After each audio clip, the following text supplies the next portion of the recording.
तुम्हें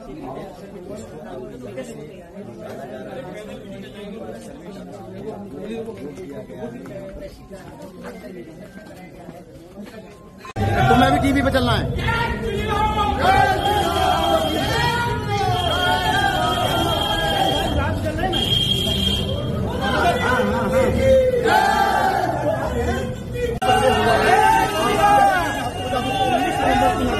सर्वे हुआ था और आज दूसरी बार जो वीडियो आपने देखी वो थी पार्ट 1 और अब है आपके सामने पार्ट 2।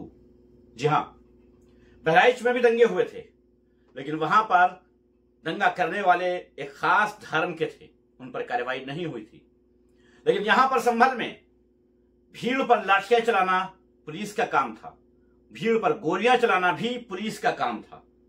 लेकिन कह दिया गया कि दो पक्षों के बीच झगड़ा हुआ है। मैं जानना चाहता हूं कि दूसरा पक्ष आया कहां से, दूसरा पक्ष पहुंचा कहां से, दूसरे पक्ष की जरूरत क्या पड़ गई थी और धारा 163 जब लगी हुई थी तो 5 लोगों से ज्यादा इकट्ठे कैसे हुए। बताया जाता है कि वो मुस्लिम आबादी थी, वहां पर 60% 70% मुस्लिम आबादी है, उसी के बीच वो मस्जिद है। जब 60 और 70% मुस्लिम आबादी है तो वहां पर सैकड़ों हिंदू लोग जय श्री राम का नारा लगाते हुए मस्जिद में कैसे घुस रहे थे। या किसी भी मस्जिद का सर्वे करने के लिए क्या इतना काफी है कि कोई भी याचिका दायर कर दे और अदालत दूसरे पक्ष की सुने भी ना, किसी तरीके की जानकारी न ले, किसी तरीके का परमिशन न ले, कुछ भी नहीं, और सीधे कह दे कि जाओ सर्वे कर लो। क्या यह जरूरी है कि भारत के हर मस्जिद के नीचे शिवलिंग ढूंढा जाए?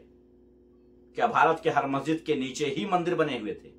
भारत की तमाम जमीनात जो पड़ी हुई हैं, या घर बने हैं, या मुख्यमंत्री आवास है, या प्रधानमंत्री आवास है, या तमाम चीजें जो हैं, जो हजारों करोड़ों बीघे जमीन है, इस पे कभी मंदिर क्यों नहीं निकलता है? हर मस्जिद के नीचे ही मंदिर क्यों निकलता है, ये जानने की बात है।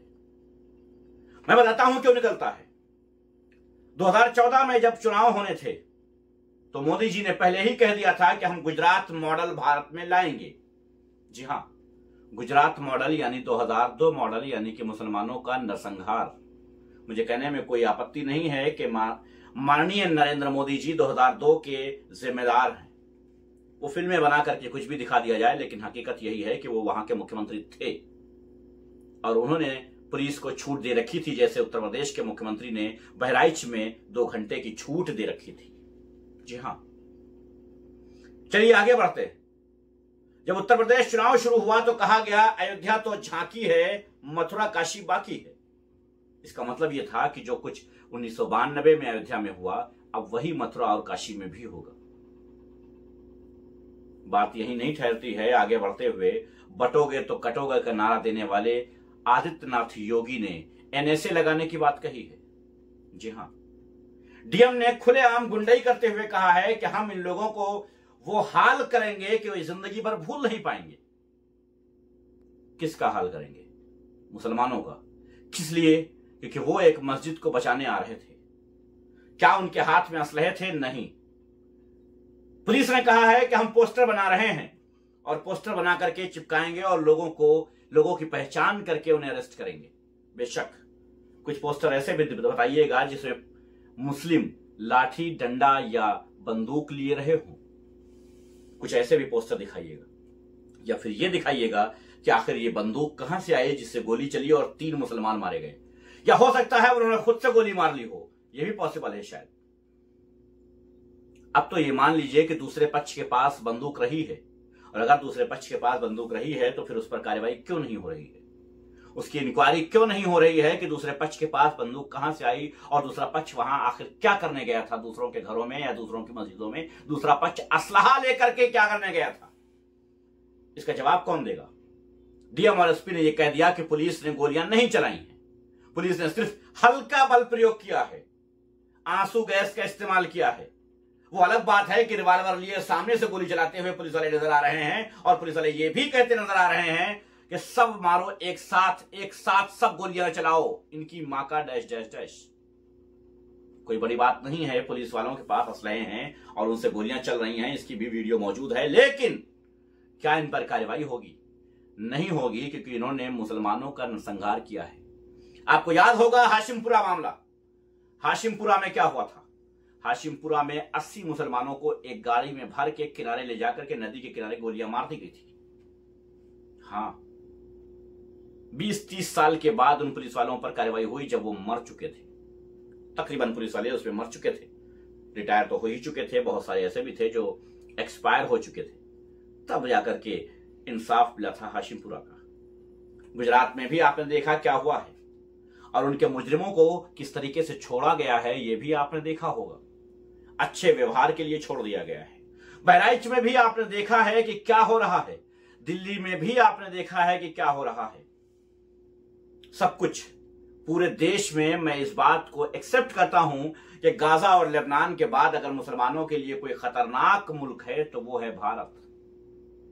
जिस तरीके से पाकिस्तान में शियों का हाल होता है, उसी तरीके से भारत में मुसलमानों का हाल होता है। पाकिस्तान में शियों को गोली मार देना या उनको काट डालना आम बात है, मामूली बात है। पुलिस और सत्ता उनके साथ रहती है जो शियों का कत्लेआम करते हैं। पिछले दिनों एक काफिला गुजर रहा था शियों की तरफ से। वो काफिले पर बहुत सारे मुस्लिमों ने अटैक कर दिया और अटैक ऐसा किया कि 100 से ज्यादा शियों को कत्ल कर दिया, जिसमें 6 महीने का भी मासूम बच्चा था। 11 बच्चे, 16 औरतें और सारे नौजवान या आदमी हुए, यानी मर्द ज्यादा हैं। 16 औरतें और 11 मासूम बच्चे भी उसमें शामिल हैं और उन्हें मार दिया गया। लेकिन अभी तक किसी तरीके की कार्रवाई के नाम पे कुछ नहीं है और ना ही होगा, क्योंकि जो हाल भारत में मुसलमानों का है वही हाल पाकिस्तान में शियों का है। या यूं कह दिया जाए कि जो हाल पाकिस्तान में शियों का है वही हाल भारत में मुसलमानों का है। खैर, भारत को पाकिस्तान बनाने में जो हमारे युवा नेता जुटे हुए हैं, जो हमारे बेहतरीन गुजरात मॉडल का इस्तेमाल करने में लगे हुए हैं और इस देश को आग में झोंक रहे हैं, उनको मुबारक हो। लेकिन एक बार फिर से कहूंगा कि आज संविधान दिवस है और हमें शर्म आती है कि आज संविधान दिवस है और भारत में संविधान बचा नहीं है। अफसोस की खबर यह है कि आज हम अपने देश में महफूज नहीं रहे। हर उस मुस्लिम बस्ती पर, हर उस मुसलमान पर अत्याचार होना शुरू हो चुका है जो आवाज रखता है, जो जबान रखता है। बहुत बहुत शुक्रिया आप सबका हमारे वीडियोस को देखने के लिए। उम्मीद करता हूं हमारी वीडियोस को आगे बढ़ाइएगा और चैनल को सब्सक्राइब करिएगा और करवाइएगा, क्योंकि हम जैसों के चैनलों को बहुत जल्दी रोक दिया जाता है, क्योंकि ये खबरें आपको कभी न्यूज में नहीं मिलेंगी। हम आप तक खबरें पहुंचाते हैं और आपको पता होना चाहिए कि हम मुसलमान हैं। आपको यह भी पता होना चाहिए कि मुसलमान किस हाल में है। मैंने इस वीडियो में ही बता दिया है। अब मर्जी आपकी है, इस वीडियो को यहीं छोड़ दीजिए या आगे बढ़ाइए और लोगों को बताइए कि आखिर में मामला क्या है और क्यों है। असलियत यही है कि अब इस देश में मुसलमानों का रहना लगातार मुश्किल किया जा रहा है, लेकिन शायद ये भूल चुके हैं कि कोई अपना घर छोड़कर नहीं जाता है। भारत हमारा घर है और हमारा ही घर है। हमारे पास ऑप्शन थे कि हम हिंदुस्तान में रहें या पाकिस्तान चले जाएं। हमने ऑप्शन में चुना क्या? अपनी मर्जी से हिंदुस्तान चुना। लेकिन तुम तो मजबूरन हिंदुस्तानी हो क्योंकि तुम्हारे पास ऑप्शन नहीं थे। मैं क्लियर बात कर देता हूं, इसीलिए शायद मेरे चैनल पर रोक लग जाती है। मैं जानता हूं और लगातार ये कहता हूं कि हमारे पास 2 ऑप्शन थे, उसके बाद हमने चूज किया है हिंदुस्तान को। तुम्हारे पास सिर्फ एक ऑप्शन था, इसलिए तुम हिंदुस्तान में हो। अगर तुम्हें भी मौका मिलता किसी देश में जाने का तो तुम भारत छोड़ चुके होते अंग्रेजों के साथ ही। आज भी वही हो रहा है। बड़े बड़े नेताओं के बच्चे आज भी दूसरी कंट्रियों में जाकर पढ़ते हैं, वहीं रह जाते हैं, वहीं बिजनेस करते हैं, वहीं कमाते खाते हैं।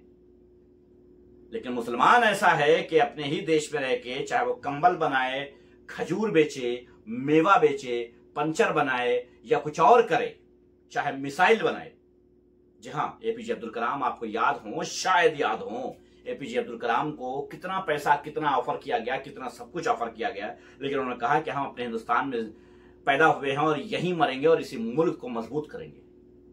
यानी पंचर से लेकर के मिसाइल तक बनाने वाले अगर कोई हैं तो वो मुसलमान हैं भारत में। याद रखिएगा। बहुत बहुत शुक्रिया आप सबका। हमारे चैनल को सब्सक्राइब कर लीजिएगा। वीडियो 2 हैं, दोनों देख लीजिएगा। बहुत बहुत शुक्रिया। अल्लाह हाफिज।